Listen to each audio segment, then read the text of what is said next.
E a coisa aperta mais, meus irmãos. Porque aqui Paulo ele já fala num contexto geral, de humanidade. Por isso, como eu disse no início, alguns falam o Evangelho segundo Paulo.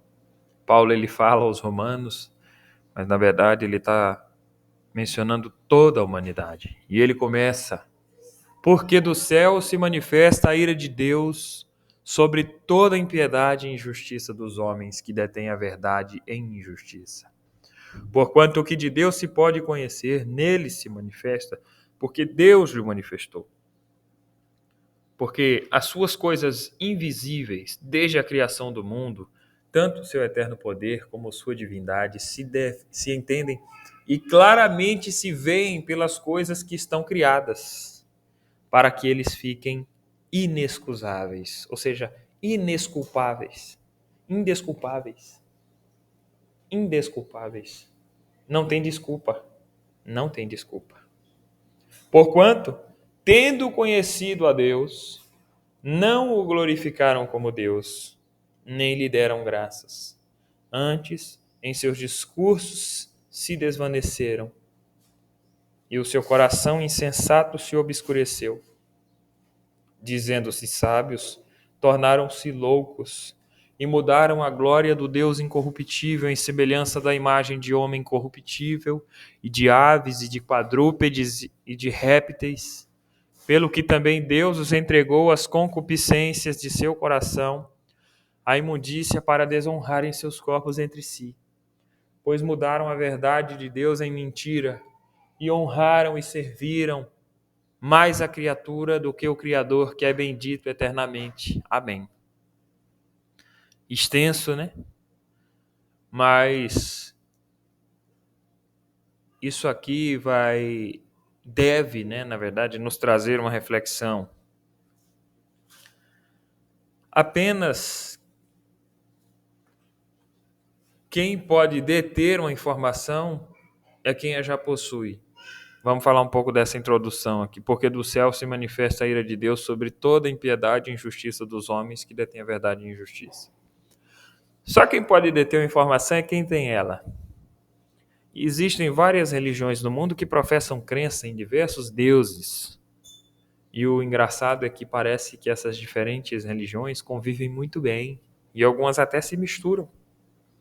Seus membros e seus guias são cegos, alguns até conhecedores do Deus vivo, mas preferem adorar deuses mortos porque é mais lucrativo. Por isso eles detêm a verdade de Deus. Rejeitaram o Altíssimo em busca de seus próprios conhecimentos e vaidades.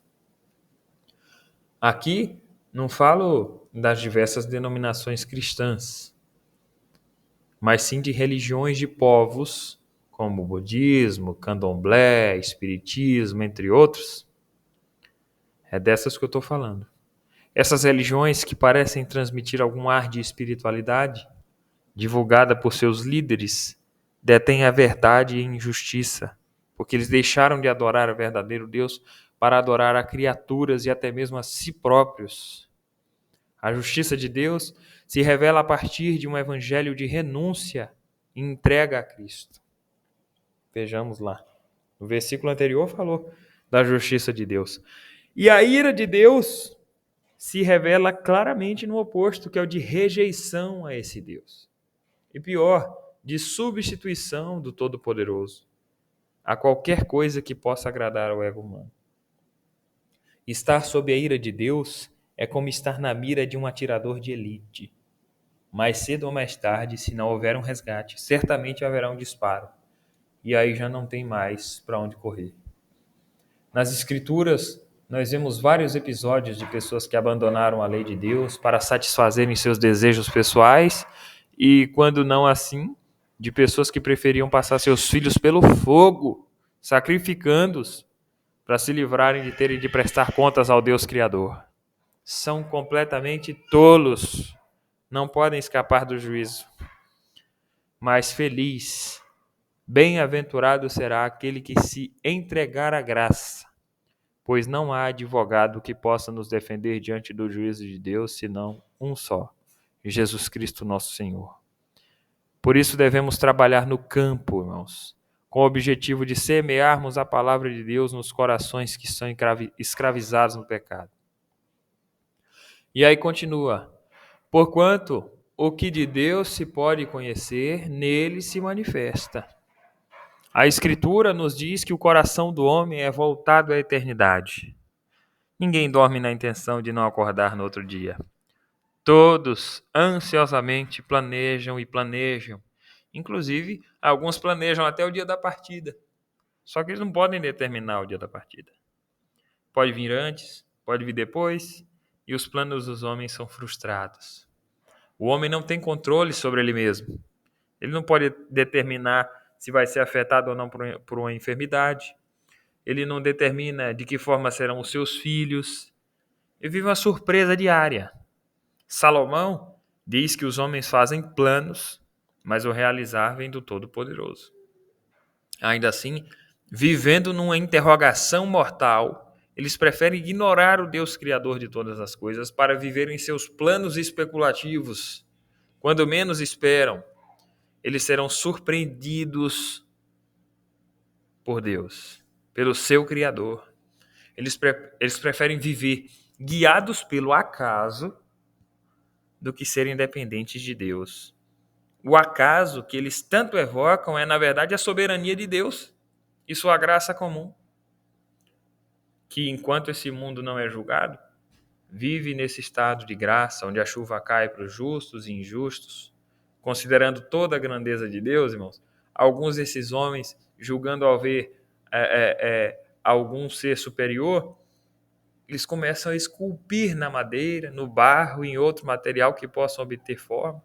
Deuses, a imagem deles, a semelhança deles. Eles até dizem, né? Não, tem um Deus superior aí. E eu tenho ele aqui, ó. Ele é esse meu boneco aqui, ó.